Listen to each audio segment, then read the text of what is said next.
नमस्कार साथियों, आगे पढ़ते हैं extracting metals towards the top of activity series. जो ये पीछे वाली वीडियो थी ना, उनमें पढ़ लिया था कि जो मिडल वाली हैं और जो लोस्ट लिस्ट रिएक्टिव हैं, जो लोअर वाली है रिएक्टिविटी सीरीज के अंदर, उनको कैसे एक्सट्रैक्ट करते हैं। आज जो टॉप वाली सबसे ज़्यादा रिएक्टिव मेटल हैं, जैसे कि सोडियम हो गया, पोटासियम हो गया, उनको कैसे हम एक्सट्रैक्ट देंगे। The metals high up in the reactivity series are very reactive. जो मेटल्स हैं टॉप में रिएक्टिविटी सीरीज में क्या है, ज़्यादा क्रियाशील हैं, रिएक्टिव हैं। They can not be obtain from their compounds by heating with carbon. उनको सिर्फ कार्बन के साथ हीट करके या कार्बन को रिड्यूसिंग एजेंट के तौर पे यूज़ करके उनको क्या नहीं किया सकता, उनका रिडक्शन नहीं किया जा सकता, उनको प्योर फॉर्म में प्राप्त नहीं किया जा सकता। For example, carbon can not reduce the oxides of sodium, magnesium, calcium, aluminium. क्योंकि जो कार्बन है ना, वो क्या नहीं, किसको रिड्यूस नहीं कर सकती, सोडियम के, मैग्नीशियम के, कैल्शियम के ऑक्साइड को रिड्यूस नहीं कर सकती, मतलब उनके अंदर से ऑक्सीजन को हटा नहीं सकती।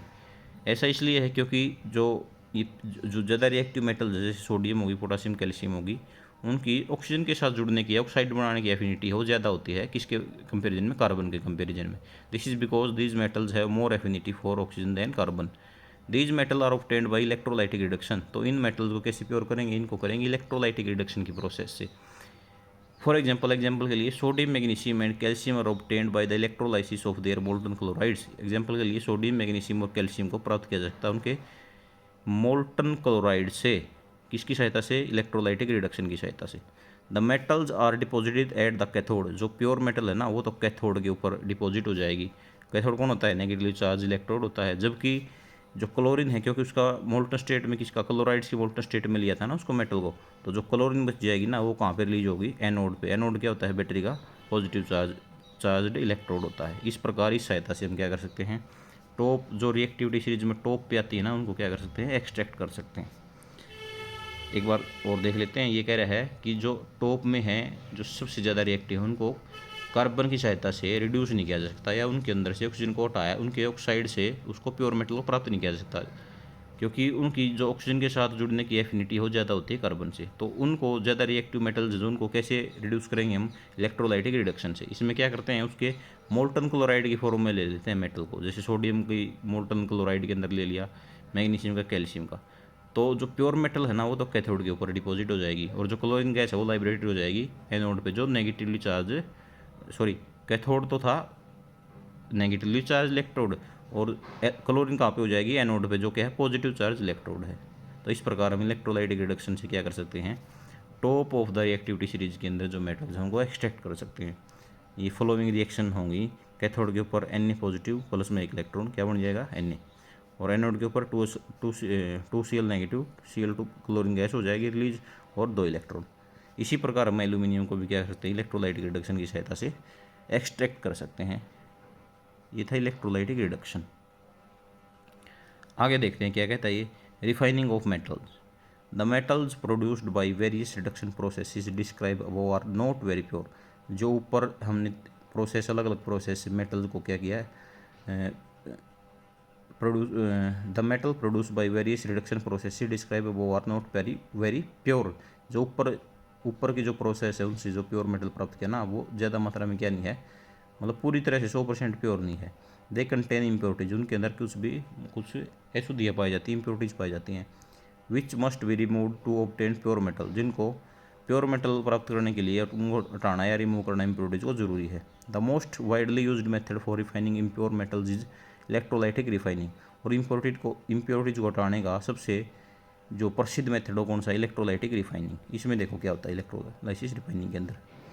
Many metals such as copper, zinc, tin, nickel, silver, gold are refined electrolytically. जो बहुत सारी मेटल हैं जैसे कॉपर, जिंक, टिन, लेड, ये सिल्वर, गोल्ड, ये हैं, इनको इलेक्ट्रोलाइटिक रिफाइनिंग की सहायता से क्या किया जा सकता है, इम्प्योरिटीज को हटाया जाता है।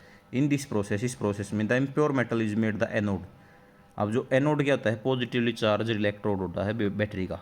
तो इम्प्योर मेटल ना, जो इम्प्योर का मतलब जिसके अंदर क्या है, इम्प्योरिटीज मिली हुई हैं, उसको तो एनोड के ऊपर ले लेते हैं। And a thin strip of pure metal is made the cathode.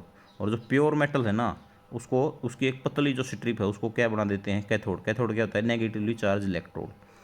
A solution of the metal salt is used as an electrolyte. Electrolyte के रूप में उसी मेटल का एक क्या लेते हैं, साल्ट ले लेते हैं। जैसे कॉपर को प्योर करना है तो CuSO4 ले लिया, कॉपर सल्फेट ले लिया इलेक्ट्रोलाइट के तौर पे।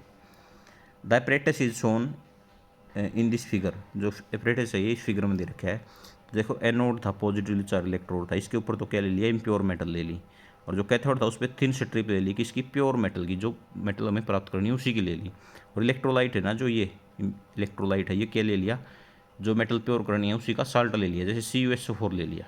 ठीक है, अब इसको बैटरी से कनेक्ट कर दिया, ये की है, ये नेगेटिवली चार्ज, मतलब ये नेगेटिव चार्ज बैटरी का, ये पॉजिटिव चार्ज वाला साइन है, लंबे वाला होता है पॉजिटिव और छोटे वाला होता है नेगेटिव। अब आगे पढ़ते हैं। On passing the current through the electrolyte. अब जिस इलेक्ट्रोलाइट के अंदर से हम पास करेंगे ना current, the pure metal from the anode dissolve into the electrolyte. अब एनोड के ऊपर से जो इम्प्योरिटीज वाली मेटल थी उसके अंदर से जो प्योर मेटल है ना, वो किसके अंदर रिलीज होना शुरू हो जाएगी, इलेक्ट्रोलाइट के अंदर रिलीज होना शुरू हो जाएगी। The pure metal from the anode dissolve into the electrolyte. Pure metal है जो इम्प्योरिटीज के अंदर कुछ न कुछ तो प्योर मेटल का पार्ट भी है, वो किसके अंदर डिजोल्व होना शुरू हो जाएगा, इलेक्ट्रोलाइट के अंदर या CuSO4 के सोल्यूशन के अंदर।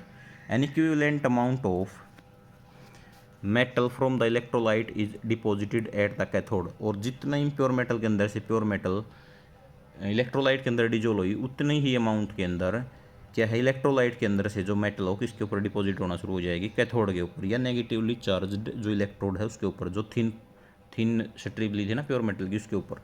The soluble impurities go into the solution. जो घुल सकती है ना इम्प्योरिटीज वो तो सॉल्यूशन के अंदर चली जाएंगी। Whereas the insoluble impurities settle down at the bottom of the anode. और जो नहीं घुलने वाली हैं इनसोल्यूबल इम्प्योरिटीज जैसे दिया है, वो एनोड के तली के अंदर या एनोड की बॉटम के अंदर इकट्ठा होना शुरू हो जाएंगी। और इसको क्या बोलेंगे, उसको बोलेंगे हम एनोड मड, उसको बोलते हैं एनोड मड। एक बार दोबारा देख लेना है। ये कह रहा है जैसे कॉपर को प्योर करना हमने, तो कॉपर इम्प्योर मेटल जैसे उसके साथ इम्प्योरिटीज़ हैं, तो जो इम्प्योर मेटल है ना वो तो ले ली एनोड के ऊपर, और जो प्योर करनी उसी की एक थिन स्ट्रिप ले ली कौन, कहाँ पे, कैथोड के ऊपर। और इलेक्ट्रोलाइट कौन सा लिया, उसी मेटल का साल्ट लिया, जैसे CuSO4 ले लिया। अब ये क्या है, जब हम इलेक्ट्रिसिटी को पास करेंगे, की को ऑन करेंगे, इलेक्ट्रिसिटी पास होगी, तो इलेक्ट्रिसिटी पास होगी तो जो एनोड के ऊपर इम्प्योर मेटल है उसमें से, मेटल का भी कुछ पार्ट है उसमें, तो जो मेटल है उसमें इम्प्योरिटीज में से वो इलेक्ट्रोलाइट के अंदर डिजोल्व होना शुरू हो जाएगी। और जितनी एनोड के ऊपर से वो मेटल इलेक्ट्रोलाइट के अंदर डिजोल्व हुई, उतनी ही इक्विवेलेंट अमाउंट में कैथोड के ऊपर वो मेटल क्या हो जाएगी, डिपॉजिट होना शुरू हो जाएगी। अब जो इम्प्योरिटीज बच गई है एनोड के ऊपर, वो पानी के अंदर जो इन सोल्यूबल है ना, जो घुलने वाली हैं, वो तो इसके सोल्यूशन के अंदर घुल जाएंगी। और जो इनसोल्यूबल हैं, जो अघुलनशील है, वो क्या है, यहाँ पे एनोड के जो बॉटम के है, बॉटम में है ना, वो क्या हो जाएंगी, इकट्ठा होना शुरू हो जाएंगी। जैसे ये रहे, इसको क्या बोलेंगे, इम्प्योरिटीज बोलेंगे या एनोड मड बोलेंगे। ये एनोड मड थी, एनोड के नीचे बॉटम में ये टैंक था, ये एसिडिफाइड कॉपर सल्फेट सॉल्यूशन, मतलब CuSO4 का इलेक्ट्रोलाइट है। ये एनोड है, इम्प्योरिटीज जहाँ पे इम्प्योर मेटल ली है, ये कैथोड है जहाँ पे थिन स्ट्रिप ली है मेटल की।